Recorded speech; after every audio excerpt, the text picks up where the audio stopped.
All right, continuing in 6.2, the goal of this video is to add on to what we learned in the previous video, where we learned how to graph the functions of cosecant of x, secant of x, tangent of x, and cotangent of x.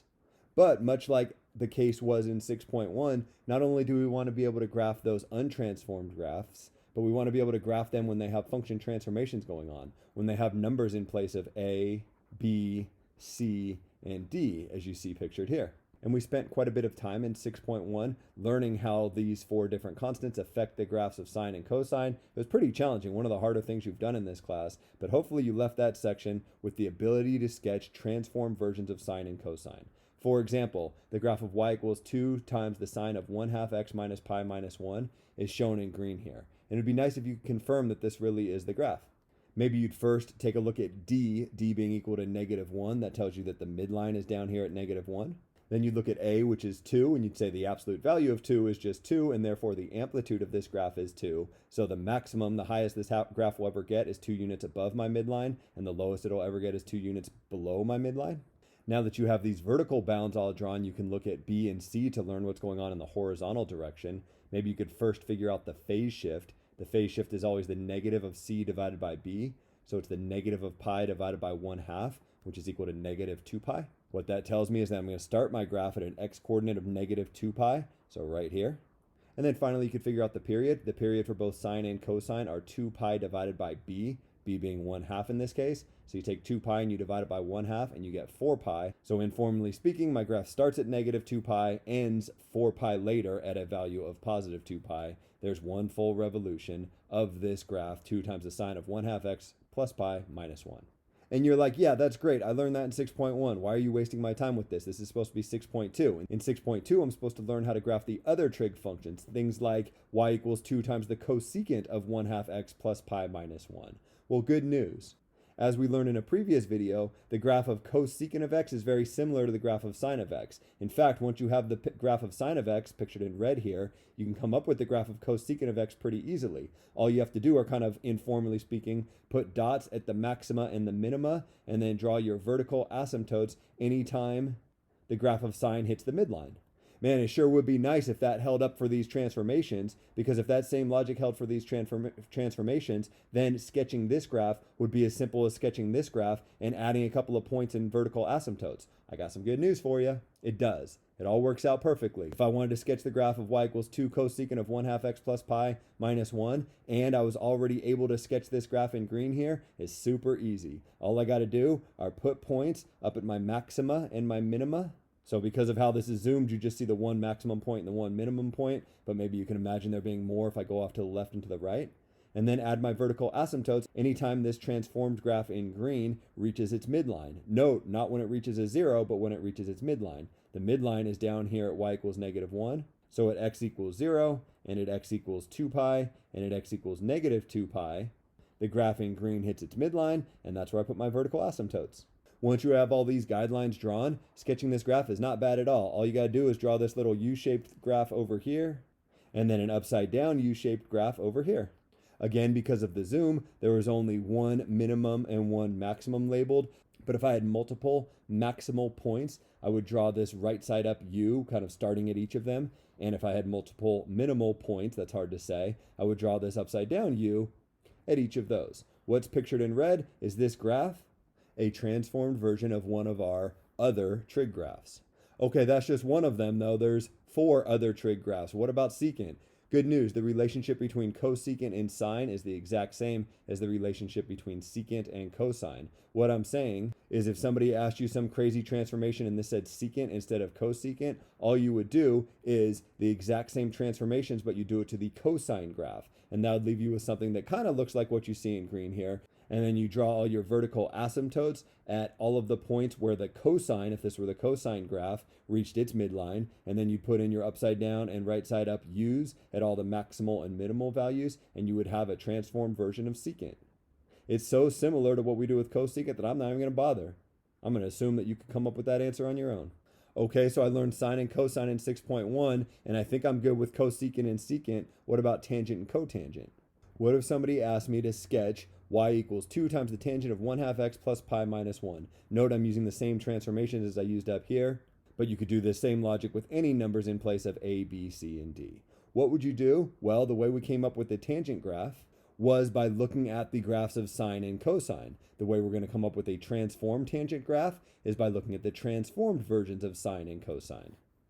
What I'm saying is that if somebody asked you to sketch the graph of y equals 2 times the tangent of 1/2 x plus pi minus 1, maybe you could first sketch the graph of y equals 2 times the sine of 1/2 x plus pi minus 1, then sketch the graph of 2 times the cosine of 1/2 x plus pi minus 1. When you were doing all that, you would have come up with the midline here down at -1, and then use the amplitude of 2, the period of 4 pi, and the phase shift of -2 pi to sketch these two graphs. Although, to sketch the graph of tangent of x, we won't need any of that extra information, so I'm just going to assume that you're able to do all that, and if you struggle with that, refer to the 6.1 video. And then how are we going to sketch this graph? Well, the way I think about it is because tangent is sine over cosine, and vertical asymptotes happen when you divide by 0, our vertical asymptotes are going to be related to the cosine graph, what's pictured in red. But we don't want to know when the cosine graph equals 0, we want to know when the cosine graph is on its midline. So that happens here, and then also over here. At those 2 points, we're going to have vertical asymptotes. Next, we want to think about the analogs of the zeros. So the idea here, and this is a little bit tricky, is first note that tangent is sine over cosine. And you get zeros in a fraction when the top is 0, not when the bottom is 0. So to figure out the things that are kind of like zeros for this graph, I'm going to be considering this sine graph here. But because these graphs are transformed, I'm not looking at when the height of this graph in green is 0, but rather when the height of the graph in green is on the midline. And what that will produce are not zeros for this graph that I'm going to draw in blue, but instead points on the midline. So what I'm saying is because the graph in green is on the midline here at -2 pi, the graph in blue will be on the midline as well. Similarly, at 0, green is on the midline, and at 2 pi, green is on the midline. So at all those points, blue will be on the midline as well. The last thing to incorporate, and this is probably the trickiest thing to incorporate, are the things that were kind of like the ones and the negative ones when we did this back a couple videos.